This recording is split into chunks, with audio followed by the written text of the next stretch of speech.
Sveiki, čia Gintarė iš Tavo sveikata LT. Ir šiandien noriu pakalbėti plačiau apie protarpinį badavimą moterims, kurios jau yra menopauzėje. Ir noriu specifiškai šiandien kalbėti apie mokslinės išvadas, mokslinius atradimus, tam, kad žinotume, jog šitos įžvalgos, jos iš tiesų yra patikrintos ir tai nėra tiesiog kažkokio tai specialisto nuomonė. Tai būtent tam šiandien pasirinkau žvelgti iš mokslinės perspektyvos. O kalbant apie protarpinį badavimą ir menopauzę, tai mes žinom, kad su menopauze ateina itin daug pakitimų mūsų kūne. Aš pati dar nesu menopauzėje, bet dirbu su moterim, kurios yra menopauzėje.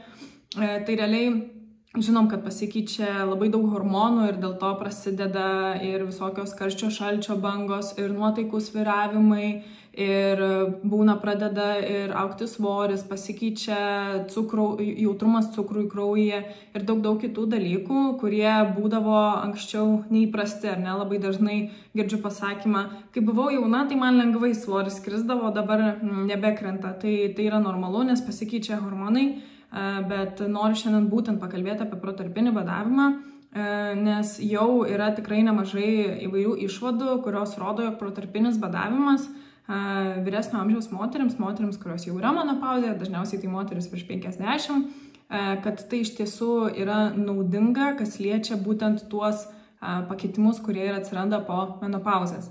Ką noriu pabrėžti ir atkreipti dėmesį, kad pirma, yra skirtumas tarp badavimo ir protarpinio badavimo. Protarpinis badavimas yra paprasčiausiai principas, kai dienoje reguliuojate laiką, kiek laiko valgote ir kiek laiko nevalgote. Kuo daugiau laiko nevalgote, tuo didesnės yra naudos. Ir protarpinis badavimas tai nebūtinai reiškia, kad valgyti mažiau, tai tiesiog reiškia, kad suspausti valgymo laikotarpį tam tikrą valandų skaičių. Nes kai nevalgote, tada atsiranda įvairios naudos organizmui, nes organizmas visiškai kitaip pradeda dirbti, reaguoti ir keisti organizmą, kai negauna maisto. Tai yra protarpinis badavimas ir šiandien šneku būtent apie protarpinį badavimą, ne badavimą apskritai, nes badauti galima dieną, dvi ir taip toliau yra įvairiausių būdų. Tai kalbant bendrai apie moteris ir kokie buvo atlikti tyrimai, moksliniai tyrimai, kas liečia moteris ir protarpinį badavimą, tai čia atkreipiu dėmesį, aš kol kas nešneku dar apie moteris, kurios turi menopauzę, aš kalbu bendrai apie moteris. Tai yra vienas labai geras tyrimas padarytas 2016 metais ir jis geras yra dėl to, kad buvo paimta labai daug moterų, kurios yra menopauzė ir kurios yra virš 40, tai reiškia dar neturi menopauzės, bet jau yra tam prieš menopauzę periode. Tai įžvalgos yra tokios, kad pirma, protarpinis badavimas padeda sumažinti riebalų kiekį būtent kuris yra pilvo srityje ir būtent kadangi tai padeda sumažinti būtent tuos riebalus, atsiranda labai daug dar kitų naudų. Tai pirma nauda yra, kad pagerėja metabolizmas. Ir būtent dėl to, kad reguliuojasi metabolizmas, sumažėja rizika susirgti diabetu ir susirgti ir gauti įvairias širdies ligas. Tai sumažėja daug ligų rizikų, kas yra labai liuks. Antras dalykas, ką šitas tyrimas atrado, kad padeda iš tiesų ir sustiprėja raumenys, sąnariai, išnyksta tokie skausmai, kaip pavyzdžiui, arba bent jau jie palengvėja tokie kaip nugaros skausmai ir netgi yra įžvalgų, jog gali būti labai naudinga netgi ir kaulų sveikatai.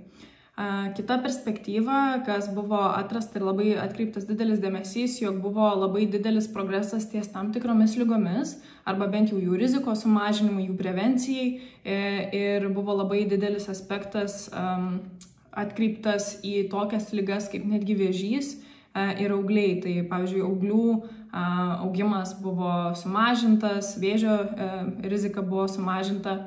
Aišku, visų šitų tyrimų rezultatų nereiktų priimti kaip kažkokio tai patarimų, medicininių patarimų, aš tiesiog paprasčiausiai dabar apžvelgiu mokslinės išvadas ir tai nėra mano patarimas, tai yra tiesiog pristatymas mokslinių išvadų. Ir ketvirtas, nepabaigiau, ką noriu pasakyti, ką šitas tyrimas atrado, jog dauguma moterų po protarpinio badavimo, esant tokiame amžiuje, šiame tyrime, pasisakė, jog pagerėjo jų nuotaika, sumažėjo jų noras jaudintis ir padidėjo pasitikėjimas savimi. Tai reiškia būtent ta psichologinė būsena pagerėjo būtent dėl protarpinio badavimo. Tai čia bendrai apie visas moteris.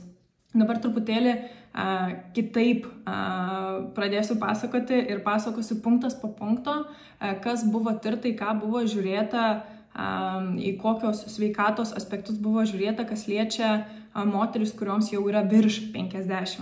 Tai pirmas dalykas, kas daugumai yra labai aktualu, turbūt kai atsiranda menopauzė, tai yra, kad padidėja svoris. Ir protarpinis badavimas, gera žinia yra tai, kad iš tiesų yra ne vienas, ne du, o čia esu netgi susirašiusi ir atradusi ir išanalizavusi 3 tyrimus, kur visi iš tiesų nurodo, jog protarpinis badavimas padeda moterims, kurios yra virš 50, sumažinti svorį. Tai pavyzdžiui, vienas iš tyrimų 2020-aisiais buvo atliktas su 45 moterimis, joms buvo virš 60, beje, net ne virš 50, bet virš 60. Ir jos nevalgydamos 6 savaitės ir valgydamos tik 8 valandas per dieną, tai reiškia 16 valandų per dieną jos nevalgydavo, numetė per tokį laiką vidutiniškai 2 kg daugiau lyginant su tomis moterimis, kurios tam pačiam amžiuje valgė taip, kaip buvo įpratusios valgyti. Dabar antras tyrimas 21 buvo atliktas ir čia lygino moteris, kurios yra menopauzėje ir kurios yra priešmenopauzinėme amžiuje.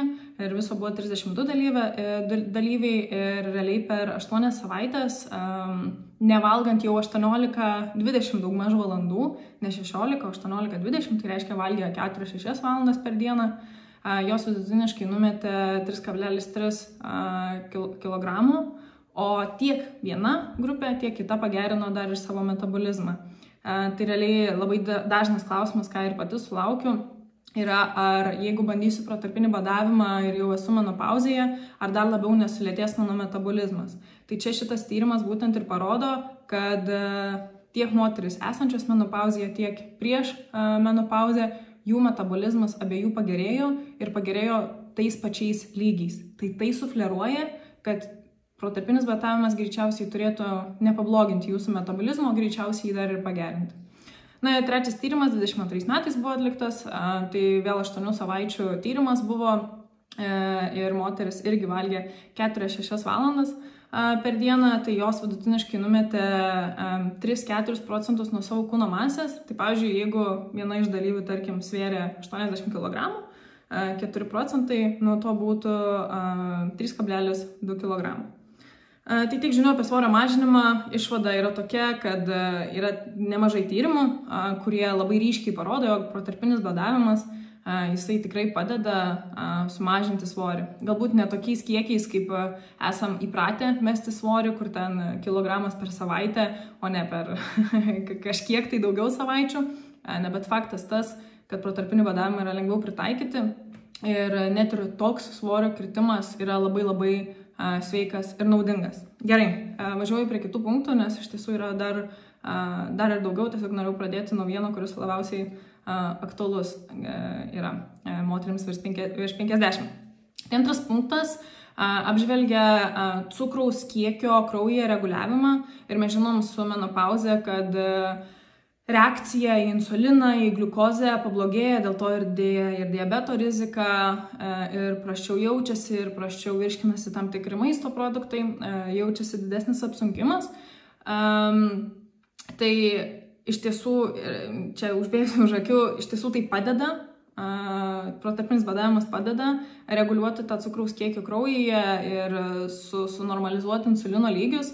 Tai dabar tyrimai yra tokie, kad 20-aisiais su 24 moterim buvo atliktas tyrimas, bet čia ir vyrus beje įtraukė, bet jų amžius buvo nuo 55 iki 79 ir jie laikėsi 6 savaitės tokio protarpinio badavimo tipo, kur 8 valandas valgo, 16 valandų nevalgo. Ir realiai tiek vieniem, tiek kitiem, visiems dalyviam buvo nustatytas, jog vidutinis pagerėjimas, nestiprus pagerėjimas, bet vis tiek pagerėjimas, vidutinis pagerėjimas, kas liečia gliukozės toleranciją, lyginant su tais dalyviais, kurie nesilaikė protarpinio badavimo. Ir antrasis tyrimas 21 metais, jis truko 8 savaitės, tai lygino moteris, kurios jau yra menopauzė ir moteris, kurios dar yra tik prieš menopauzinėme amžiuje. Ir tai parodė, kad insulino lygiai sumažėjo abiejom grupėm ir sumažėjo su labai panašiu procentu.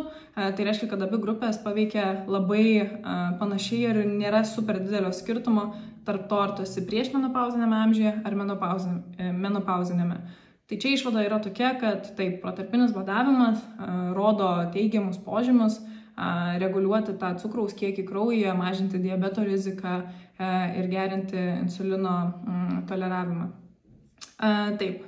Trečias dalykas, apie ką noriu pakalbėti, yra apie širdies ligas. Tai prieš tai patį pirmą tyrimą, kai pristačiau, tai minėjau, kad iš tiesų bendrai moterų grupiai tai padeda sumažinti širdies ligų rizikas, nes turi įtakos ir cholesterolio lygio sumažėjimui. Tačiau čia turiu truputėlį nuliūdinti, kas liečia moteris virš 50, nėra labai tikslių tyrimų, kol kas dar nėra labai stiprių išvadų. Tiesiog išvados yra tokios, kad buvo bandyti tyrimai ir statistiškai nebuvo galima nustatyti, ar labai jau pagerėja ta sveikata, kas liečia širdies ligų riziką ar ne.